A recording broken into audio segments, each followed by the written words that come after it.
Hi everybody, it's great to be back here again for our third lesson in the book of Ruth. And of course it is dedicated in honor of our dear friends, the Shores, and I'm continuing from Oklahoma City. And I am continuing, of course, where we left off in our last lesson, which was the verse 8. We just began verse 8 in chapter number 1. Okay, so let's begin. A little just quick review. We last lesson we discussed how Naomi, the wife of Elimelech, was again, they had to leave the land of Israel because of the famine, and her husband died, and the two sons passed away, and their wives, Orpah and Ruth, together with Naomi, were left, and they began to return to the land of Israel, as we know. So what happened? In verse number 8, chapter 1, and Naomi tells her two daughters-in-law, Lech nashovna, go back. Isha leveit ima, everyone should go back to a mother's home. Yas Adonai imachem chesed, God should do kindness with you. Kasher asitem im hameitim b'imadi, just have you done with me, and you've done with my children who passed away. And what was the kindness that they did? Is, of course, the fact that they were taking care of the mother-in-law, and they were following the mother-in-law, and they were cleaving to her, and that was the kindness that they dealt with them, and also the way they honored, of course, the family and their husbands as well. So she thanks them for all that wonderful kindness they did. And there's a beautiful midrash, that's brought down, that says, and I'll quote it to you, "Hamigila zo ein balo tuma velo tahara." This Megillah, this scroll, does not have any uncleanliness or any special tahara lo hetev lo iso, which means it's not talking about laws of cleanliness or uncleanliness or any kind of prohibitions or whatsoever. Why it was written down? It's not really teaching us so many laws, really. Really teach us the reward for those who do kindness. And we know that there is nothing greater in this world than doing love and kindness. And I spoke about it recently, but a friend of mine told me a beautiful Torah. When I was visiting the hot houses, and he said to me how the Chafetz Chaim, one of the great Jewish giants in the previous generation, said, he quoted an explanation of the Psalms, only love and kindness should run after me my entire life. And whereas he's saying, people in this world always complain about this thing happens to them, that thing happens to them.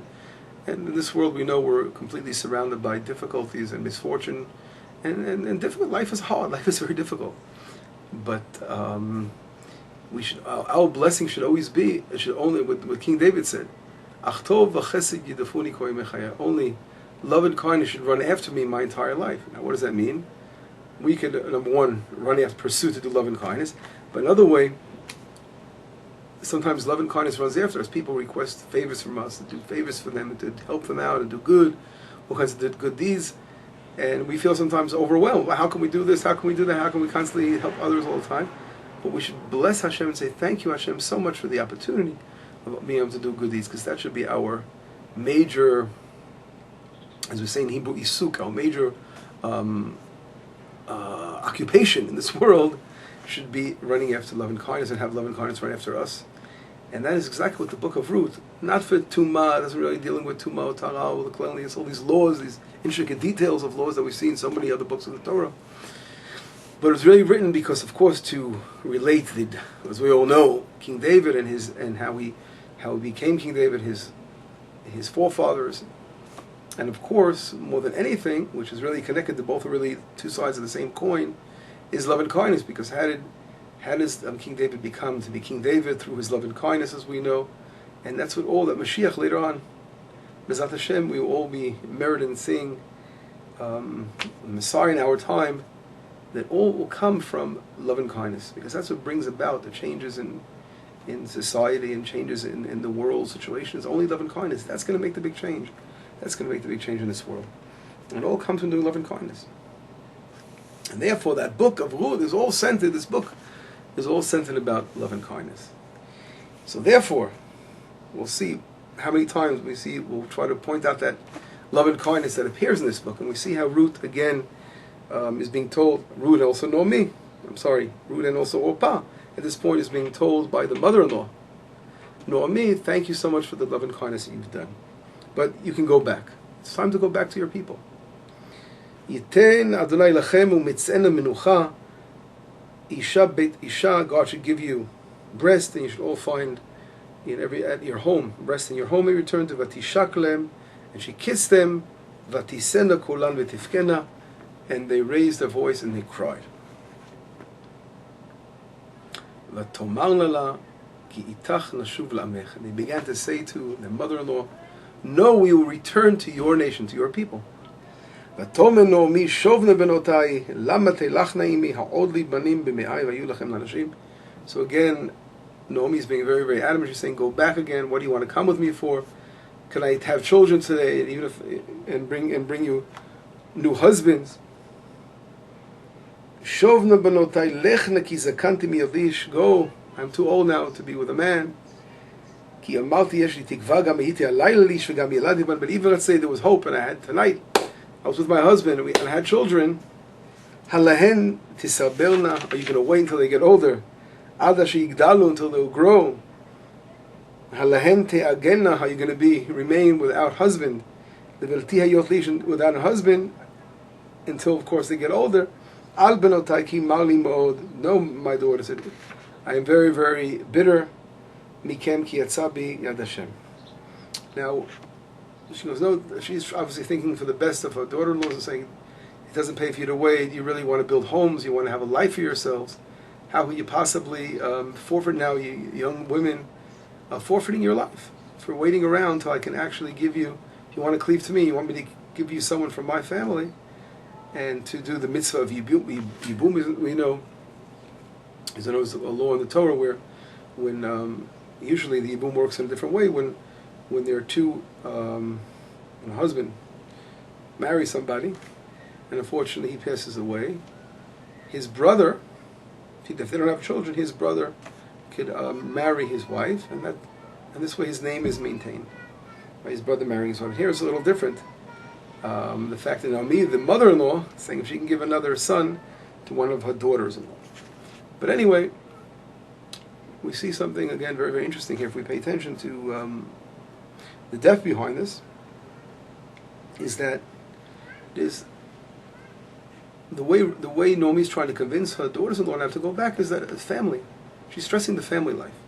The most important thing in life, of course, is to build a family and to have continuation, to have a family, to give over what you have to your children. And we all, I'm not going to get into discussion now, but this is a huge discussion in itself, of course. But we see how this, for most people, this is the most important thing in their lives, is to build a family, to have a strong family, and to see the continuation, how they maintain the passing over the beautiful traditions to their family, their ways, their spiritual ways, and their religion that they were brought up to, for them to go on, continue the way of that they were brought up in this world, to leave a remnant in this world of what you believe in, and hopefully that your children continue your ways and continue your dreams and your vision. And here, Naomi has a very big obstacle.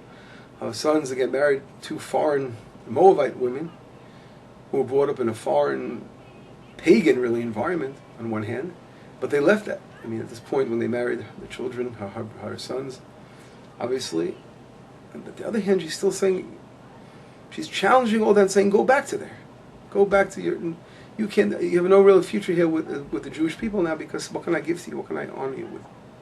And why didn't she say something simple? Well, why don't you try to mingle in with the rest of the Jewish society and try to find husbands there, new husbands. Didn't have to come from really Naomi.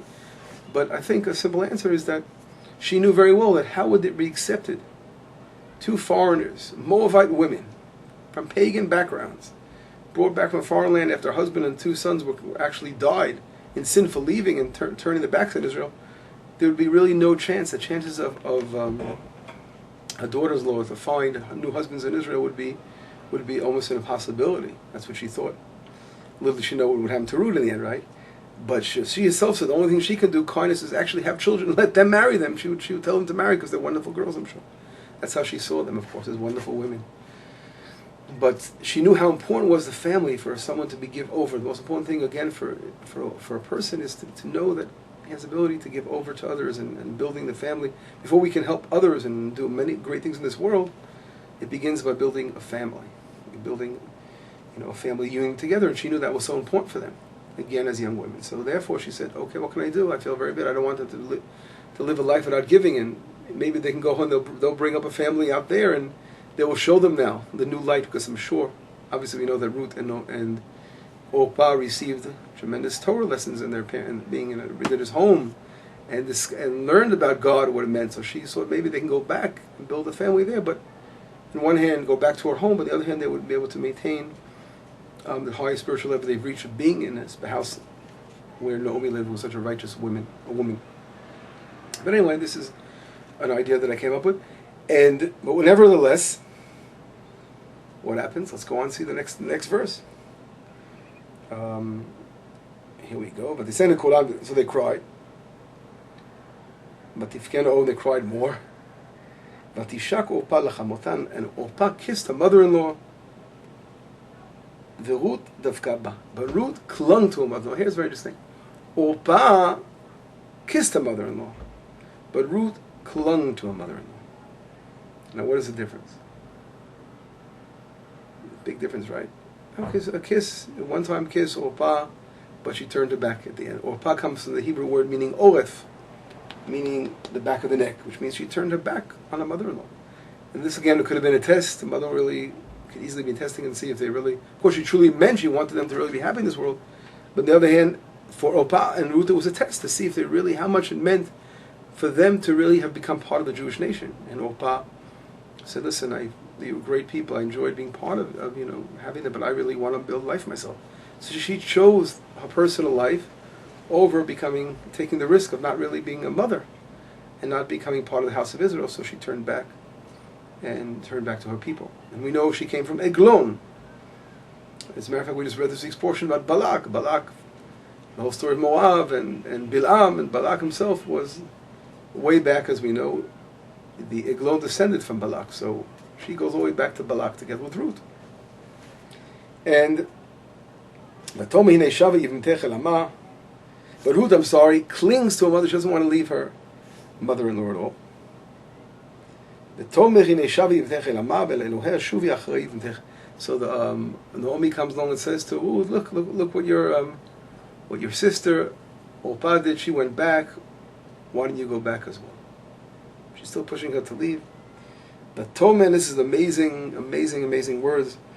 Ruth over here, Vatomer Ruth al tivgi'i bi le'ozvech leshuv ma'acharayich. Do not make me, continue convincing me to go back. Ki el asher telchi elech, because where you will go, I will go. Ubasher talini alin, and where you will lie down, I will lie down. Amechami, your nation is my nation. Ve'elohayich Elohai, and your God is my God. Basher tamuti amut, where you will die, I will die. V'sham ekaveh, and there I will be buried. Ko yasad li, this thus God should do for me. Ko yosif ki amavet yafrid beni ubenich. Only death will separate between the two of us. And here we see a total commitment of Ruth to a mother-in-law. And of course, a commitment to a mother-in-law here was a commitment to the nation of Israel. Because when she obviously married into the family of Elimelech and Naomi, it was much more than marrying them. It was becoming part of that family. And adopting, again, we know, the laws of Judaism. She became, at that moment, she was really converted to Judaism. But again, she was always being tested until this moment of test when her husband's again left. And she now decides to return to Israel. She could have chose, like Orpah, to leave and return again to her old pagan lifestyle that she grew up in. Because again, the great will of a mother, knowing that she may not be a mother and have children and have a family, was really a very strong test. And Orpah really couldn't be blamed for that. She just couldn't pass the test. But on the other hand, Ruth said, no, I'm going to overcome. And I'm going to go with my faith in God and knowing that this is the right thing to be part of the Jewish nation and take any kind of option, take any kind of chance I can, knowing that it may happen that she may not be, she may never have children, she may never have a family. And this was a total devotion that she did to, where she devoted herself totally to her mother-in-law. And of course we'll see in our next lesson the amazing blessing that comes out of this amazing story with Ruth and Naomi. So we'll catch you on the next lesson. Thank you very much. Bye-bye.